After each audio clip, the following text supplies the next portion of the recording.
With how fast they're going from Game 1 to Game 2 and now to Game 3, I feel like I'd be watching Rocket League, but that's not going to be the case. We're here for Game 3 of cLoL between St. Clair College and the University of Toronto, Mississauga. And of course, after an interesting pick and ban phase that we saw last time by, this one is probably going to be a little bit more serious. In fact, so serious that the Anivia is already banned. Not going to let Frez have that pick, but that left open the Kaisa for Lazi. Yeah, and one thing to note that University of Mississauga, they're not opting to go for any side selection. They're sticking to that red side every game. So they're forfeiting this first pick every single time to keep this counter for Brian, which did not work out in his favor last game against Frez's Anivia. Granted, now with that Anivia gone, I'm curious as to see what they're going to end up going with. Of course, Galio on the board now. Could be mid, could be support. Possibly top It's even. actually a huge pickup because usually they always ban out the Galio second phase. So University of Mississauga picking up the Galio Camille early for that Wombo combo. Of course, the Camille coming out, like you're saying, the Wombo combo. And I mean, if there was one thing that worked extremely well for University of Toronto Mississauga last time by, it was Red Eclipse up on that top lane. And it looks like Kubra 3 going to try something a little different this time into the Camille. Going to pick up the Gator for that top lane battle. And I mean, forever, keeping his Ezreal, no real surprise there. Has been a solid factor, but hasn't had the wow factor, but he's always been like, he's always been a or he has always been a factor. I didn't want to use factor with factor, but you know what I mean.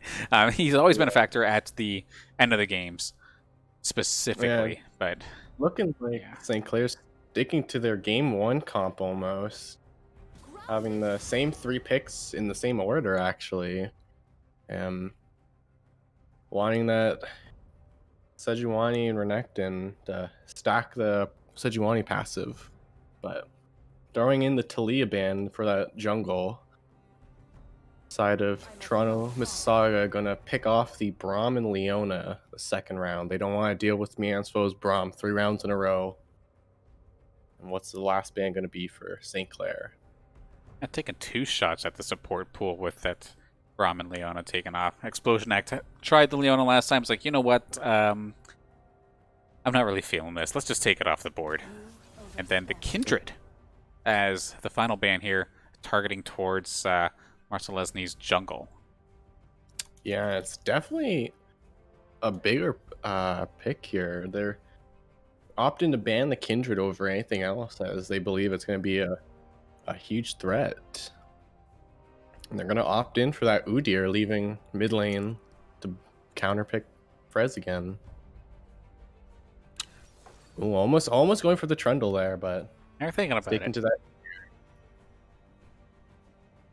Yeah, so we need a support and we need a mid laner for the side of St. Clair. I guess to get the confirmation that Toronto needs either the support or the mid laner. Because, of course, that Galio could kind of get flexed around a little bit. Going for the Raka, potentially. And they're going to stick with it. The Soraka coming in for Miansfo. Really interesting. Not a pick you would see, but definitely something that Miansfo must be confident on into this matchup. Always boggles my mind because, at least in my opinion, the Soraka is completely against everything that Miansfo wants to do. However, the last time that he did pull this out during one of the Collegiate League matches, it did have some solid effectiveness, and it really helps keep everybody safe going into the mid and late game, which is, I'm sure, where they want to get to as like take their time and get there and get all farmed up. And then seeing Frez on the Orianna, this makes me happy as well. It's going to make this Yone lane maybe not as painful as it could have been. But we're starting to see a lot of familiar faces here on both sides. Active Force back on his Sejuani, and him and Kubra are going to be fantastic targets for some shockwave combos from Frez. And then just that extra little bit of utility from Oriana, and then the healing from Soraka. Just try to keep both Frez and Lassie alive, because at least when it gets to the late game, they're the only ones who are really going to be dishing out anything. Yeah, it's going to be most likely Kubra or the Active Force taking in that ball as a carrier for Frez. And last time he played this on Monday last week, he looked really good on it in the Upsurge League. He was, Mhm.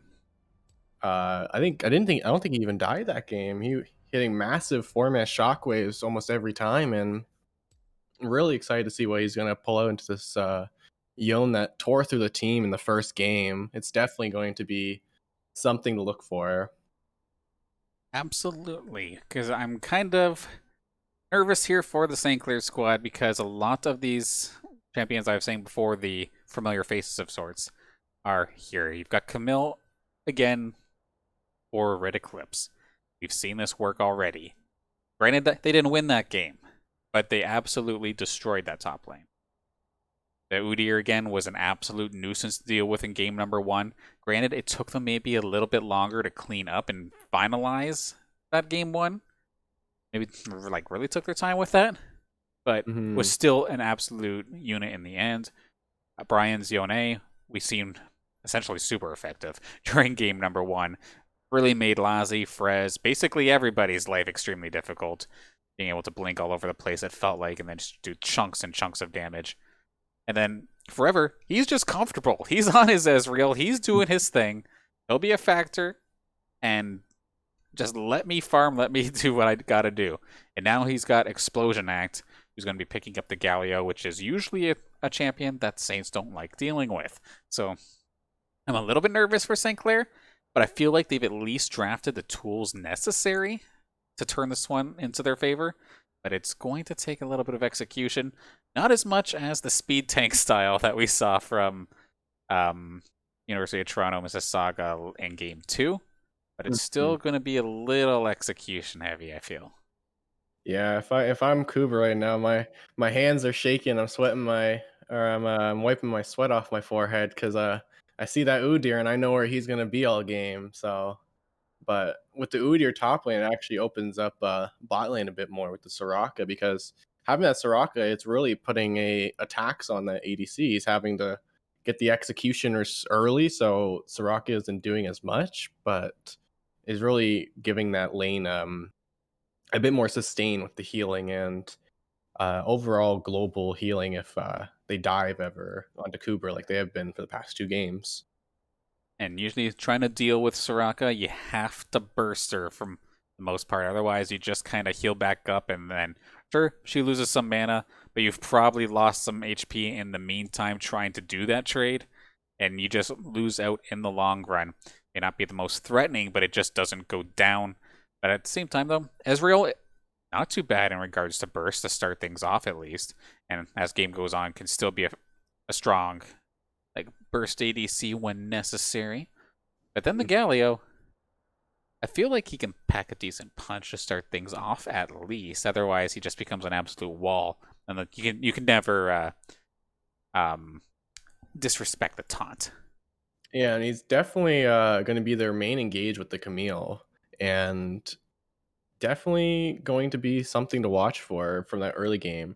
Luckily, it doesn't have that ability to taunt flash anymore, so don't have to worry about a flash from a Galio in a bush. But going to be something to watch to see how they will do. I'm surprised to see that Forever's taking that Ezreal 3 games in a row, not opting to go for something like a Misfortune even into this Kaisa or something. But they're really putting their money into this Ezreal, get it to work. I mean, if it ain't broke, you don't have to necessarily fix it. He feels comfortable. Is he the biggest impact? Maybe not, but he's still doing what he needs to do. But without further ado, of course, hopping into the game, the decider, game number 3 for this college League of Legends matchup. The Toronto Mississauga versus St. Clair College. Game 1, of course, was a rough one for St. Clair, with Toronto Mississauga taking that relatively handily. Game 2, Toronto Mississauga tried to get a little bit cute, but it did shut them down. We'll have to see how this one goes up, as it's not necessarily the cute composition. This feels kind of standard. Looking forward to seeing how this turns out. Getting flashbacks at game 1 with the only 2 changes really on both sides, with the Camille in the top lane and the Galio in the bot lane. And same for mid and support for St. Clair. One thing to know is that the Camille did not take flash. She took the Ignite TP, so she's really looking for that 1v1 potential against this Renekton. Gosh, just absolutely dead set on making Kubra's life an absolute living hell up there in that top lane. But if Active Force likes to make a visit, he could probably abuse that.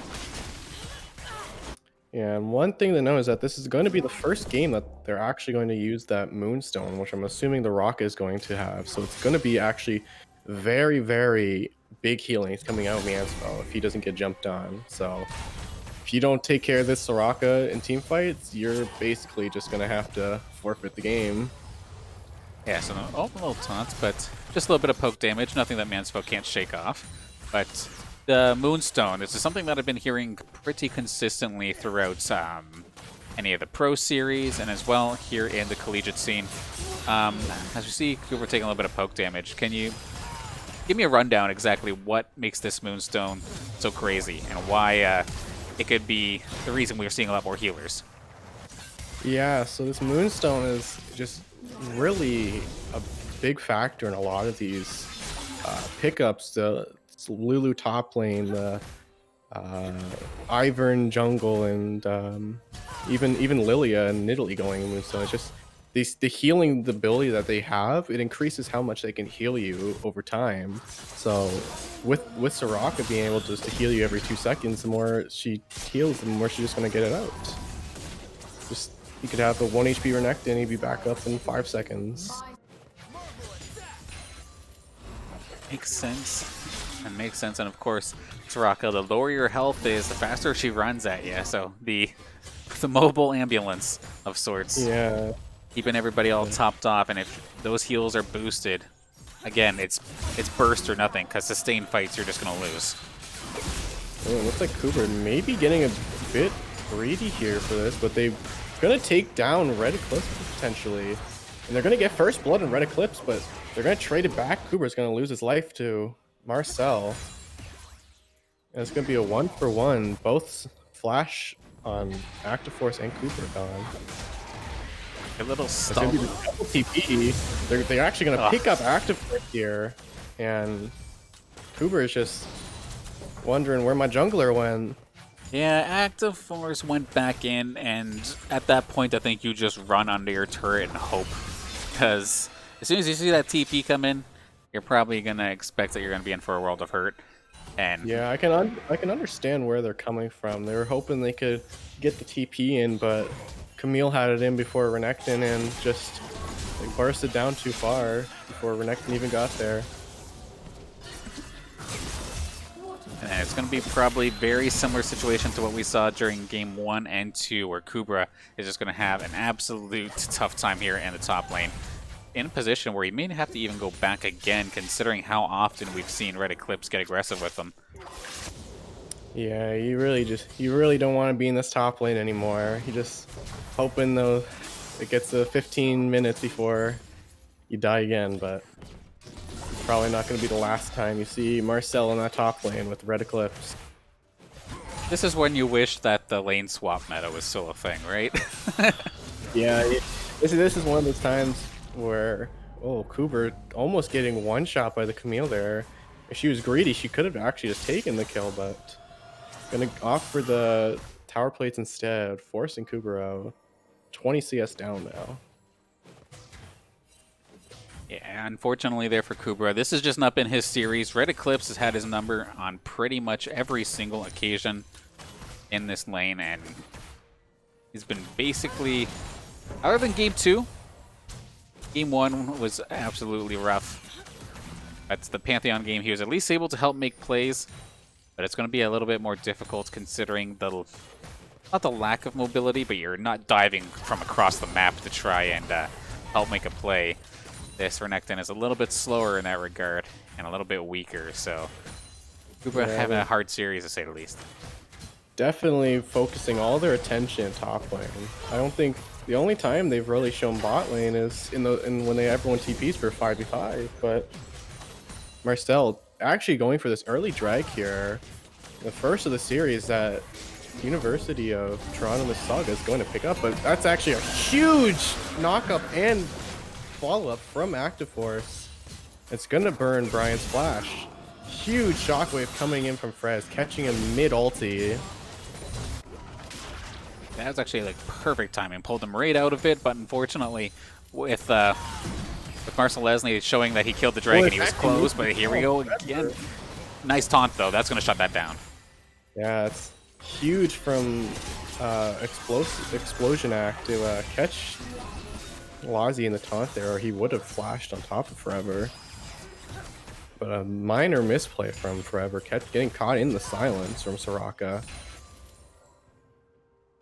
Yeah, had him stuck. One more shot really would have sealed the deal, but now gonna be probably forced to back. Actually, still hanging around. So Saints, if they catch him getting greedy, then maybe they might be able to get something. But Marcel Leslie is nearby in case something like that happens. Yeah, definitely those pots and relic procs are gonna heal him up, but they're both gonna take the reset now and wave return to neutral state. Cooper's still not having a fun time up here. He's gained about 6 CS since the last time we looked there. Almost down a total of 60 CS now. Sejuani actually ganking here, but this is going to be Frez face tanking the Udyr. He's just going to go down. It's going to be an 0 for 2 aside of St. Clair. That extra little roam there from Explosion Act was actually so clutch. We did see Mienzo try to do the same thing, but too little, too late. Yeah, they're not done yet. They're going to dive Kubra, and this is not a fun time to be a Renekton. Yeah, he's just going to get taunted up. There's actually going to be a trade kill on Eclipse, potentially, but they're both going to get out almost 1 HP. Frez not able to do anything. An unfortunate occurrence. Yeah, unfortunately there for Frez, he did fire off that shockwave and it only caught Explosion Act, who wasn't doing any damage to any of the champions anytime recently. So just was able to walk away without worrying about the tower really taking him down. Maybe actually get an overstay from Toronto Mississauga. Frez not in range though to catch up, and he's just going to speed away that phase rush. Too powerful.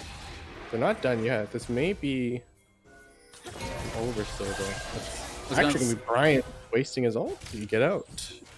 I was going to say, how far are you going to chase this? You're starting to go into the jungle, but they eventually did just turn around and opt to go for the Rift Herald, which will be a nice consolation prize considering everything that went down. But while all that action was happening, Forever's just been able to take his time down there in the bot lane and just farm up the push. Toronto Mississauga wants to give this up for free. They're going to get the Herald, but it's going to be Mianspo possibly getting caught out. And Forever getting 1v1 by Lazi right now. He's going to have to burn the E. Lazi flashes the wall, and there's a fight in the river here. Lazi taking from Forever, and this is going to be Cooper falling down to the 4 members of Toronto Mississauga, following by Mianspo. That is brutal. That's maybe even Active Force here. It's not done yet, but he's going to smite. Hit it. It's going to be everyone here now. This is just a party. I mean, Active Force actually opting back to go in, sealing the deal. It's going to be basically a delayed ace from the side of... Actually, no. Lazi down bottom is still surviving. It's going to be a 4 for nothing. Brutal stuff right there for the Saints. They took that fight while Frez was farming in mid. And I think minions were pounding on the tower, so let's go deal with that.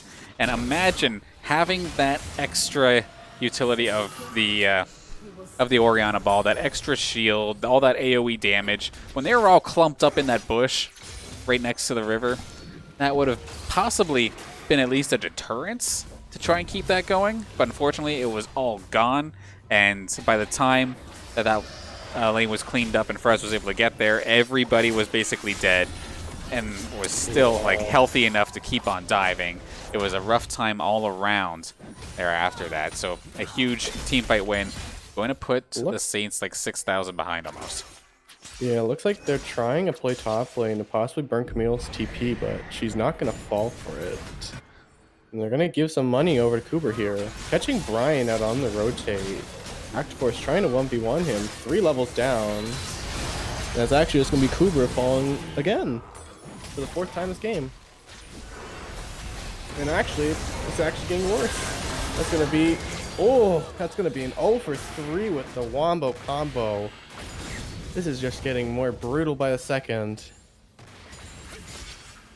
That one was gift wrapped, to say the least. Yeah. Again, like, I mean, of course, League is an extremely fast-paced game nonetheless, but yes, you see the two up top. Sure, one person got cut out, and sometimes that happens.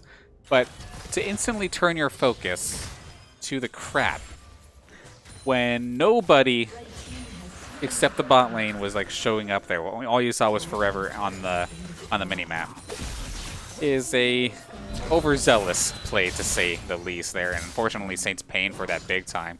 Ubra still just absolutely suffering here in this top lane, trying to farm up the best he can. But 80 to 37, you can really see the expertise coming out here from Red Eclipse. He's been able to absolutely dominate this lane since the series began.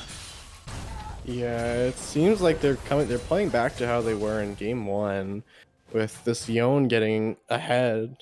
But it seems the only saving grace right now for the team is Lazi in the bot lane, having that small lead over his opponent. But I don't know if that's enough to actually save St. Clair from the deficit they're in right now. They clearly have changed sides in this, as instead of St. Clair getting the first 2 drags, they've opted to have the first 2 drags lost and they take Herald instead. So Yeah, looking, they got a couple plates, but that was really it all the way up in the top lane. But otherwise, this one has been just looking absolutely flawless on the side of the University of Toronto Mississauga. Yeah, and I even think that the Herald top lane that Actiforce had for Cooper may have been too greedy, because I don't know if it was worth it. It's going to be Yone ulti forcing Frez's flash out. Almost taking him down, but in the meantime, they actually did take first tower mid lane. While they were probably after the double kill on River. Turret plating will fall soon. There's an early game basically close to done in this situation, and I feel like we're basically in a deja vu of game number 1, where all the eggs are back on the bot lane's basket, and that's a rough place to try to be in.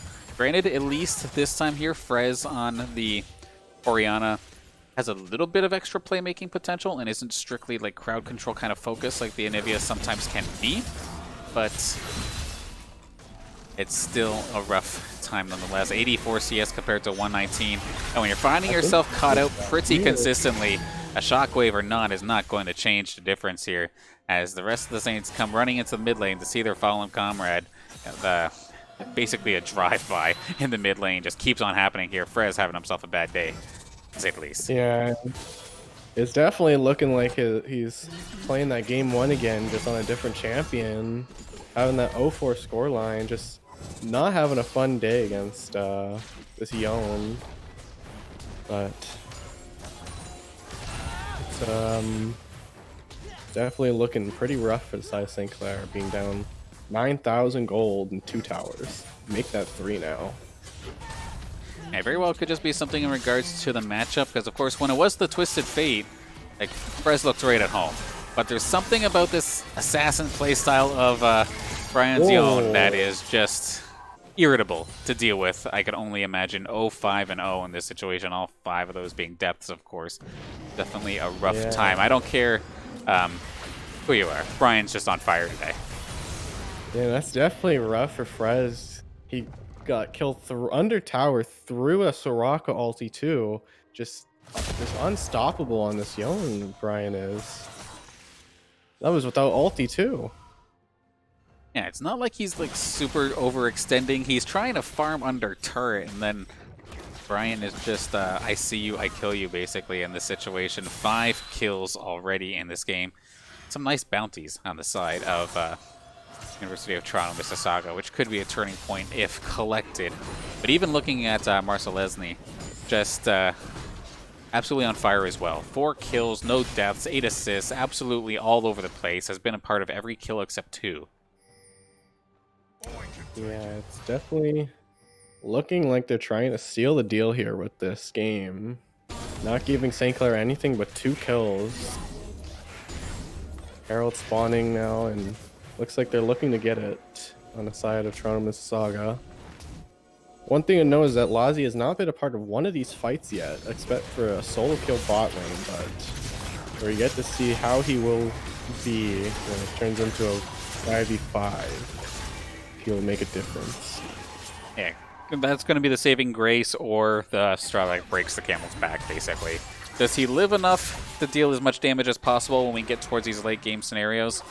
If yes, then we have hope again. It could be another spot like game number 1 where Toronto Mississauga had a really hard time actually finishing the game. But as soon as Lazi gets picked out, it's basically done. It feels like anyway. Yeah, and this is really bad for St. Clair because they're losing that soul almost. They're 1 dragon away from getting Infernal Soul, which is going to be devastating for the side of St. Clair. But they may have caught Marcel out here. They're using everything. Lazi and Axforce is ulti down. They're going to get a combo. Huge combo coming out. That's going to be 3 going down, and their eyes are on mid lane now. Absolutely massive play coming out of the University of Toronto Mississauga. Line them up, clump them up, and just knock them all up, essentially, where everybody just gets absolutely dropped. Brian and the rest of the Toronto Mississauga squad just dealt so much damage so quickly, and I would imagine that mid turret's probably gone now. Yeah, and that's just really unlucky for St. Clair getting clipped on the very rim of the Galio ulti into the Yone ulti. It's just so devastating to see. But the side of Toronto Mississauga, they're just tearing through St. Clair and showing them what they did in game 1, basically, and what they could have done better. Well, it'll be how they decide to close this off here. Of course, Baron hasn't even necessarily spawned yet. They might be able to squeak one more Rift Herald out of the deal. And then, of course, you had brought it up earlier that Dragon Soul is actually right around the corner as well. One more Dragon in the pocket of Toronto Mississauga, and they'll be all buffed up even further. And that'll be brutal. Yeah, looks like St. Clair's only saving grace in this game is unless they steal a Baron or miraculously win a team fight and cash in. And if they can survive, if they lose that Dragon Soul, it's almost done for them. I feel like the only way they can get in is if they can survive to Elder Drag. It looks like Lazi's trying to take a 1v1, now making it a 2v2. Brian getting out of there, leaving Explosion all by himself. It's going to be Cooper getting 1v1 under the tower, and it's going to be Cooper going down. And this fight's not over top lane. Active Force going in, they're looking huge shockwave, finding 2 members. It's going to be a huge shutdown for Active Force, cashing in then 950 gold. But that's going to be an inhib tower going down bot lane to the Camille. That's just it. That's great. You got 1 bounty, but at what cost? And you can see they're actually stopping the ports, pushing them forward. Active Force got to go down. Lazi going to find himself with his 2nd death of the game. Meanwhile, just a Sunday night stroll down in the bot lane here for Red Eclipse. Just cleaning out the Gator and then just going after the inhibitor, taking care of that all by himself. A solid little play there from the University of Toronto Mississauga to make sure that the Saints couldn't back. So just let Red Eclipse have all the time in the world. And even after that, they're going to give themselves some more turrets. Yeah, and Red Eclipse is just having the time of his life against Kubra. Just like time after time, just 1v1ing him and just taking him out. 0-6 on the Renekton. You're not having a fun time. And it looks like they're looking to Baron now off this. St. Clair just doesn't have a response to it. Yeah, no vision in the spots. They have to deal with super minions. Trying to get everybody over there is going to be difficult. And this Baron is just melting. Going to be going over to the side of Toronto Mississauga like it's nobody's business. Gather rounds. Going to probably shove something and try not to waste as much time as they did during game number 1. See if they can close out their execution skills a little bit stronger. It's looking like, honestly, this may just have sealed the deal for for Toronto Mississauga's win. It's almost 20,000 gold up. St. Clair pulling up a bit to make it only 11,000, or 13,000, my mistake. But still a very big deficit they're in, having to come out of, with Drake spawning the next minute as well. Run. Luckily, there's no tower there, so the Herald is just going to slowly die. Frez inactive for us, so they shove in mid lane with Baron. When a lone Shelly is a menace, you might need to start worrying. It took a long time for that Rift Herald to go down, but it's just the nature of the game here in this point. Right now, the University of Toronto Mississauga showing why they're all Masters and Grandmasters as the team fight breaks down right onto Lazzy. He's not long for this world. Good night. Marcel Lesney going to take care of that explosion act, and alongside the rest of the Toronto Mississauga squad, going to absolutely clean the floor with the Saints squad. Minions coming in for the finisher. Everything is going in the favor of University Toronto Mississauga, and we're going to have ourselves more than likely a very quick under 30-minute game. As both the Nexus towers fall, it's going to be University of Toronto Mississauga winning the series 2-1.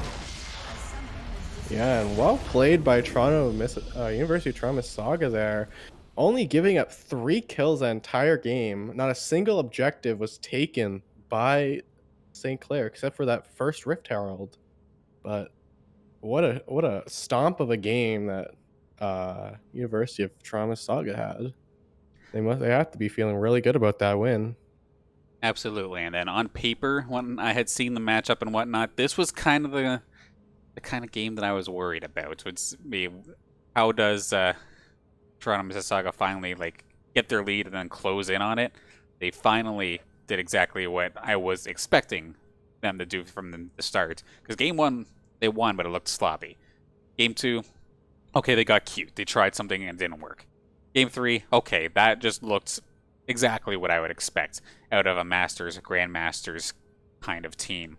And they look fantastic, don't get me wrong, and then I'm still going to give props to the Saints in this situation. Given the team's caliber compared to themselves, they were definitely the underdogs. They took a game and made sure that they didn't lose to the silly style that they tried earlier, the silly experimental team composition. Mm-hmm. But when it was a standard fight, when Frez was up against Brian and Sayone instead of the Twisted Fate, bit of a more obscure matchup, that was difficult. Kubra was basically at the mercy of Red Eclipse that entire series. Just was absolutely on top of things. Active Force was holding his own alongside Marcel Lesney, but just some of those fights just went in the favor of Toronto Mississauga much more often. And then there's nothing you can really do about solo kills as the jungler, as much as you try.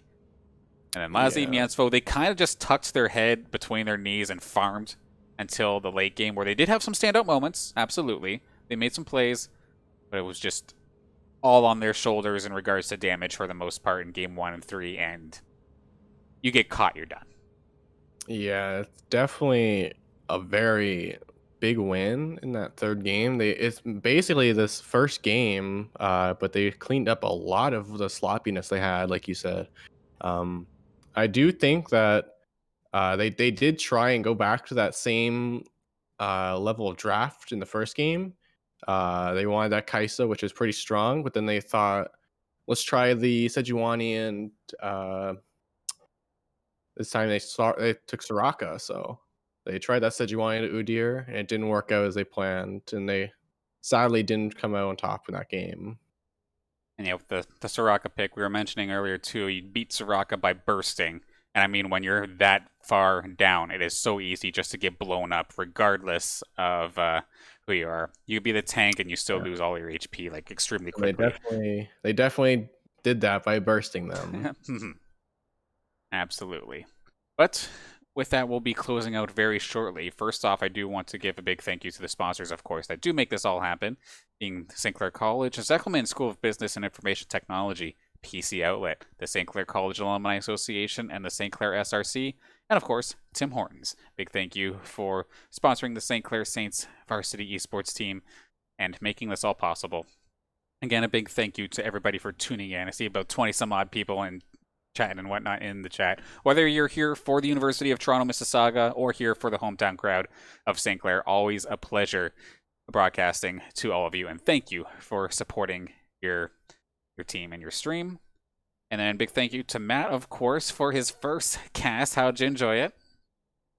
It was pretty good. Exciting series, definitely, to have for the first one. Back and forth. Third game, not so much. Kind of rolled over, but the first two definitely a back and forth. Good series. Sometimes you just run out of steam, and it seems like that was definitely the case for this one. But we better not run out of steam because we're not done yet today. Of course, hopping over to our schedule momentarily here. Yes, here we go. Of course, on later on tonight, actually, 8 o'clock, we do have R6 Collegiate Championship action, Rainbow Six Siege. Looking forward to getting back in the swing of things there. And tomorrow, 5 p.m., Face It CSGO Week 3 action. Team's 1-1 right now. Let's see if they can keep it up in that W column. If you're here for League of Legends, well, you don't have to wait very long. Monday, 8 o'clock, we do have the Upsurge Minor Leagues returning once again, taking it to the amateur scene, not just strictly collegiate. This league team is really pushing it this year, and I absolutely love to see it. Nice CSGO, of course, returning Tuesday at 8 p.m. That's the season opener in that spot. Then Wednesday, more collegiate League of Legends action, this time versus the University of Waterloo, which if it's the team that I'm thinking of, that is going to be another tough one there for our St. Clair squad. But we'll have to see when we get there nonetheless. Of course, be sure, if you have not done so already, follow us on the Saints Gaming CA channel and make sure that you're notified for all the matches that do happen. And of course, Saints Gaming CA on Twitter as well for all of your updates necessary when in regards to matches, updates, rosters, all that good stuff. But otherwise, I think we're just about good here. Matt, thank you once again. And do you have any other final thoughts here for this League of Legends match? No, other than it was a banger of a series. I think Toronto Mississauga played pretty well today, and I think our Saints did as well. They definitely tried their best in the third game, but they really showed a good performance in the first two. So definitely something to be proud of. Absolutely. We'll see this team right back in the swing of things nice and soon as well. Shake it off, keep on pushing. I know I may give you guys a hard time, but it's only because I care. But nonetheless, we'll close out here for tonight. I will see everybody here right back on the channel for 8 o'clock for some Rainbow Six Siege action. And quickly run and get some food and speed run a setup of the stream because it's going to be a fun night. Have a good night, everybody, or see you later on.